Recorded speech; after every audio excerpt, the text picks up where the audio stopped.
Last year, Age of Calamity released, being the prequel story to Breath of the Wild, and another Nintendo Warriors spin-off game. I played it, actually really enjoyed it, slightly broke the game in half a couple days after release, and figured after my 3-hour video essay on Breath of the Wild, I should make one on Age of Calamity too. I decided for this project I'd try something new, one shorter video essay on my favorite and least favorite parts of the game, soundtrack/leitmotifs and how the game handles player progression, and then I do a longer, more podcast-like video essay with minimal editing on my full thoughts on the game. I completed this shorter one sometime last year actually, then got to work on the longer one, but I started editing the super long one that was supposed to have minimal editing to the same quality I would any of my other videos, so it started taking 3,000 years and I wondered if I should really just scrap that and start over with the minimal editing I planned, and the whole thing just went into Project Purgatory. As time went on, there didn't really feel like a good time to get this project out there. Age of Calamity had its brief time in the spotlight, and then was seemingly kind of forgotten about soon after, which kind of sucks because I think it's actually a really great game, but I wasn't sure if there would ever be a good time to get this project out there. But hey, if there's any time to publish this, I guess it's today, the release date of Age of Calamity's first DLC. So in today's accidental half-a-year-old video essay, we'll be discussing how Age of Calamity handles leitmotifs in its soundtrack, and how it handles player progression.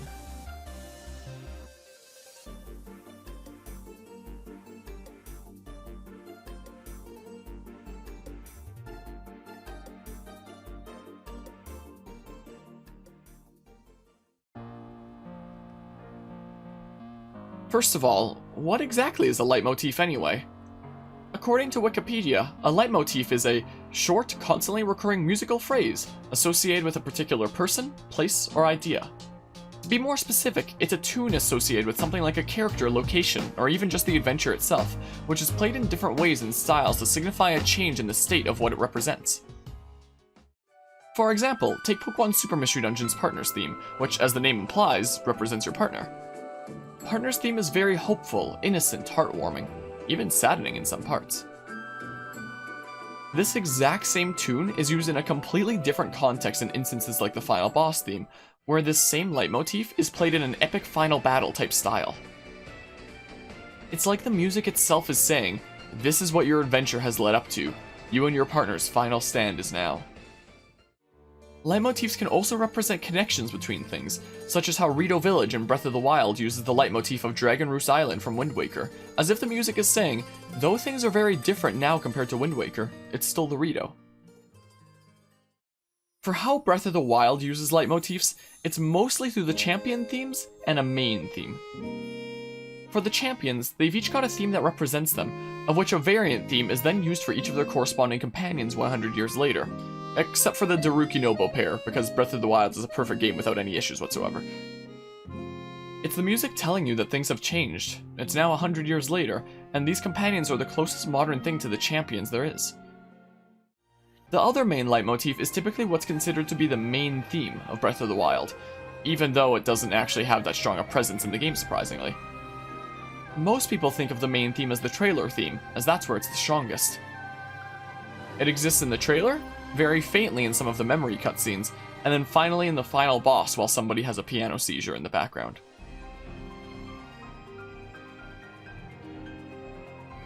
One of my biggest criticisms in my Breath of the Wild analysis was that if a story is to have a recurring leitmotif to represent its adventure, then it needs to actually be present and adapt throughout the adventure.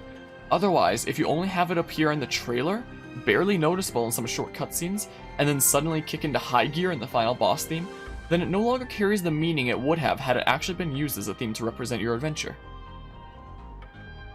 In total, off the top of my head, here was all the leitmotifs used in Breath of the Wild that came to mind. I'd be surprised if I hadn't missed several, considering it's mostly just from my own memory both from gameplay and my research for my Breath of the Wild analysis forever ago. With Age of Calamity, however, after scouring the soundtrack on a crazy hunt to find as many leitmotifs and places they're used, this is what I discovered, and this excludes Age of Calamity themes that are remixes of Breath of the Wild themes. I genuinely believe this is the most leitmotif use I've seen in any one piece of media in my life. Let's take the main leitmotif for example, which, unlike Breath of the Wild, has an incredibly strong presence across the entire adventure. I'm glad you're safe, Impa. Yes, Your Highness.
This theme becomes a representation of our journey, of this world, and by being played in different ways like this, it gives the feeling that this adventure is progressing and changing.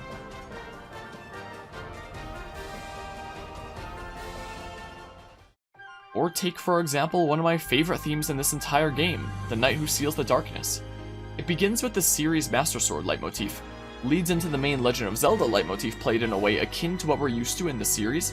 It then transitions into a remixed version of the main Zelda theme, and then does this sudden jump into a remix of the Age of Calamity theme.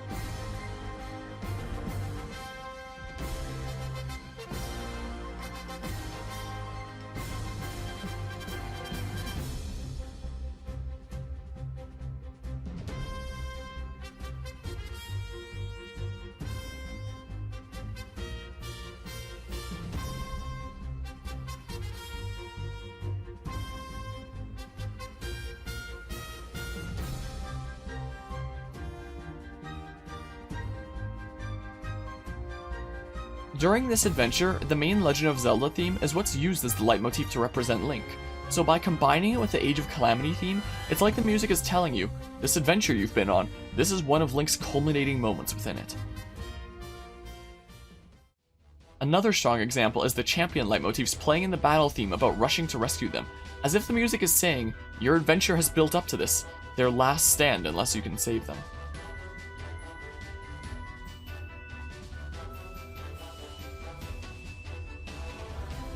There are also instances where classic themes are used to represent Age of Calamity characters, such as the main Legend of Zelda theme being used to represent Link, or Zelda's Lullaby being the thing that represents Terrako and the relationship between Zelda and Terrako. Age of Calamity also has several leitmotifs which are little fun things rather than being important to the story being expressed, such as how the Battle of Hyrule Field leads with part of the horse riding theme from Breath of the Wild, as a musical reminder of what players may have done here in this field in Breath of the Wild before. Age of Calamity is one of the strongest cases I have seen in any game of using leitmotifs, and in the future if somebody asks me to explain leitmotifs, Age of Calamity has definitely become one of my go-to games to explain it.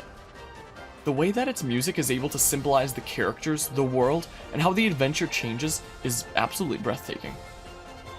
It would have been incredible to see this kind of musical attention in Breath of the Wild. By far my favorite thing about Age of Calamity is the music, as the best soundtrack I've heard for years, and a soundtrack that has more prominent leitmotifs than any other game I've ever played.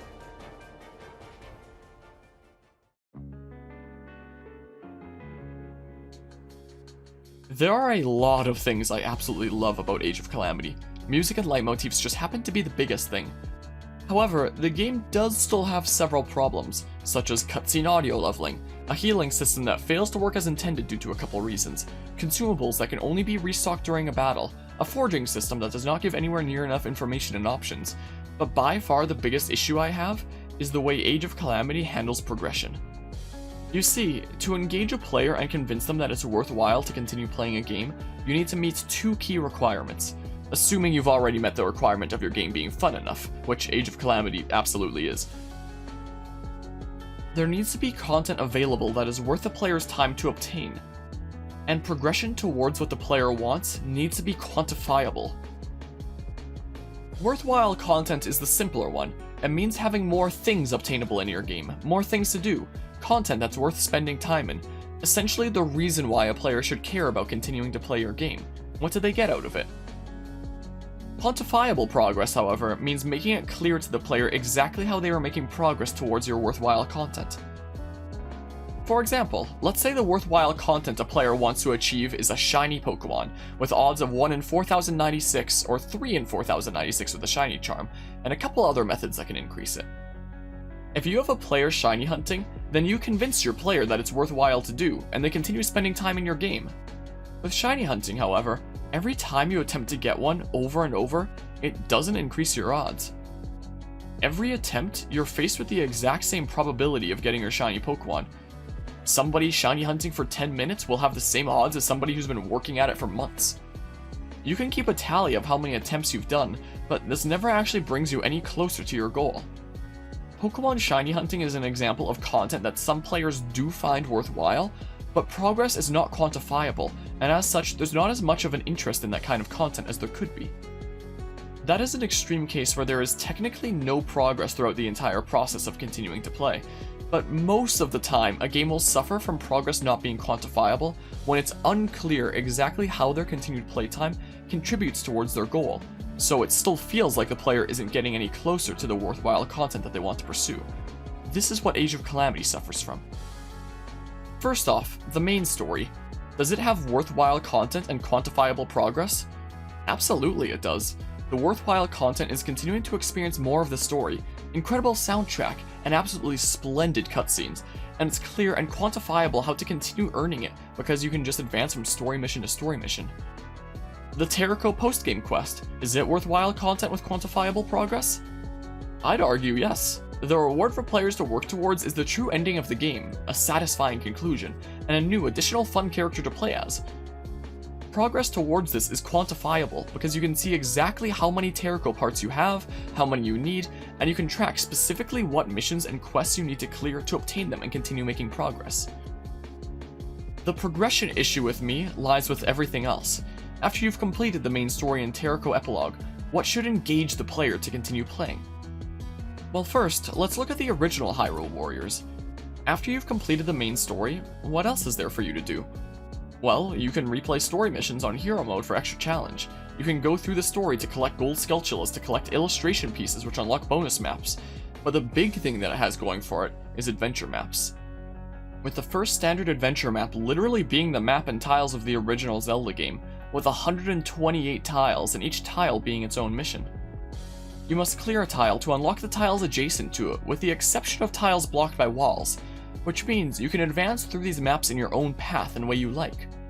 Tiles will reward various item cards, which can be used on tiles to unlock additional rewards or paths.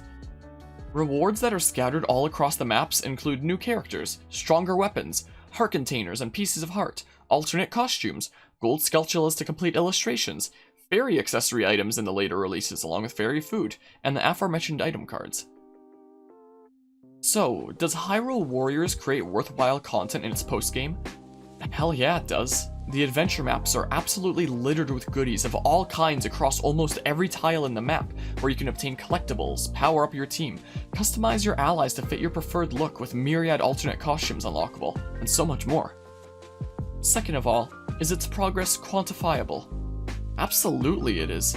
The moment you enter an adventure map, you can already see exactly what tile holds every weapon and alternate costume.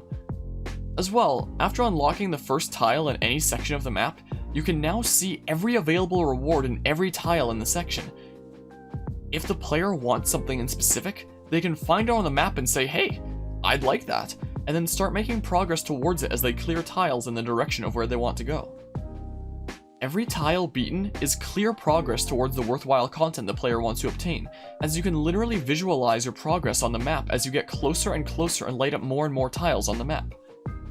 Hyrule Warriors gameplay gets repetitive when you do so many similar maps over and over and over, but it creates this immense sense of satisfaction by showing you exactly where you need to go to get myriad content for your party, and creating clear visual progress of exactly how you advance towards your goals, all while collecting all other sorts of buffs and collectibles along the way. The way Hyrule Warriors creates additional content makes it clear exactly how to obtain that additional content, and creates an immensely satisfying visual representation of your progress and work, which serves to turn what is still at the end of the day incredibly repetitive gameplay into something players can still be motivated about doing. There's a reason I 100%ed the original Wii U version after hundreds of hours of the same gameplay over and over. Hyrule Warriors is honestly one of the most fascinating games through the ways it handles and presents player progression. In the case of Age of Calamity's postgame, however, what does it have for worthwhile content? Does it have additional characters? Yes, apart from Teriko, you have 3 additional secret characters, one of which is for clearing all the side battles in the game. Alternate costumes? Well, there's Link's original Hyrule Warriors costume for basically 100%ing the game, and that's it. No way to customize characters outside of switching between a few canon appearances for a few, and Link having the same options as in Breath of the Wild. Heart containers and pieces of heart? I guess pieces of heart would be spirit orbs in this case, but no, battles don't award these. But there are side quests that give additional heart containers. But this means instead of clearing a battle or opening a certain chest during battle that gives you a heart container for X character, you basically now go into battle and have to try to farm materials for a specific side quest you want to clear. Alternate and stronger weapons? Nope, even though that would have been a really neat thing to do. Clear this battle to make the boat ore for Link now spawn as a drop. Clear this battle to make the Traveler's Spear drop for Mipha, so on. Item cards that help you progress the map? Nope. Closest thing is farming materials to get side quests done. Illustration pieces for art and bonus additional content? Nope. Nothing of the sort. Any other misc stuff like how the original had fairies, cosmetics, and food? Not really, no. Basically, all the additional buffs come from giving items for side quests around the map. So instead of clearing a map while fulfilling a certain objective in a mission giving you what you want, you'll either randomly get what you need for quests through normal gameplay, or you need to farm for it. And apart from the buffs, the only real additional content is a few secret characters and 1 alternate costume for completing everything. Worthwhile content? Maybe. But it's clear it doesn't present anywhere near as much for the player to do and collect as in the original Hyrule Warriors that had rewards all over the place across its maps. As for progression, is it quantifiable? Not really? In Hyrule Warriors, you complete a map, get some rewards, and then the tiles around it become available, which you already knew would happen before you started that battle. In Age of Calamity, you do a battle, and most of the time, nothing happens. It just gets marked as done on the map. Apart from material farming and gaining EXP and such, it's not really evident how doing that helped you in any way at all. Hyrule Warriors, you see exactly which additional missions will be unlocked from doing a specific one. In Age of Calamity, sometimes doing a mission will unlock a new one, but you couldn't have known that it would, so you never go into missions because it's going to unlock another mission, or make progress towards something you actually want, which kinda negates the point in having played that mission in the first place. For the other secret characters, unless you Google it, you have no clear indication what additional characters are available or how to get them, no progress tracker or list of missions you need to clear to unlock them. Hyrule Warriors, you could see where additional characters are on the map, and make progress towards getting there. Age of Calamity gives you no additional information about these extra characters or indication of how to make progress towards them. Sure, if you keep playing, it can be a fun surprise along the way as you complete stuff around the map, but why would I keep playing when I constantly feel like I'm not progressing towards anything but completion percentage? Age of Calamity doesn't feel like you're making progress to anything but materials and completing missions and side quests in its postgame, unlike the original Hyrule Warriors, where every session was additional progress towards weapons, costumes, illustrations, characters, heart containers, fairies, and cosmetics, all in an interface where it's clear where to go and what to do to get what you want, and visualize just how close you are to your goals. Age of Calamity essentially doesn't give me enough reason to care to keep playing. When I was doing the main story and even part of the Terraco quest, I said numerous times during my playthrough that I was genuinely thinking about 100%ing this game. Once I kept doing the Terraco questline along with other missions, it really began to occur to me just how much it felt like I wasn't doing anything significant here. The rewards for continuing to play are nowhere near as abundant as in the original game, and the only progression I feel is increasing the number of how many missions are cleared, rather than it feeling like I'm making progress towards the few rewards there are, because even if I am making progress towards these secret characters, the game doesn't tell me everything that I need to do for it until it's done. So now I'm stuck not wanting to play any Hyrule Warriors at all, because the general gameplay of Age of Calamity is arguably better than the original Hyrule Warriors in almost every way, so I don't feel motivated to ever really go back to the original. But Age of Calamity makes such a dissatisfying system of progression that I don't want to continue with it either. To convince players to stay and continue playing, your game needs to be fun, with Age of Calamity absolutely is. But you also need to have things that are worthwhile for the players to progress towards, a reason for them to continue with the very repetitive gameplay.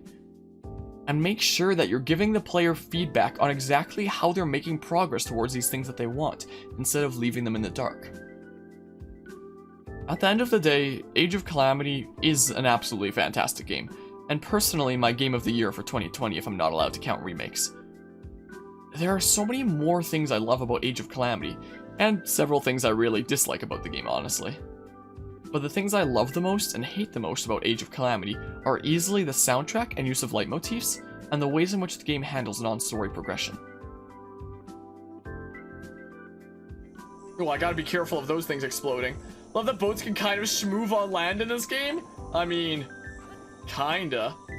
Let's just pick that up so it doesn't explode on me and knock me off the raft, because if anything knocks me off the raft, challenge is over.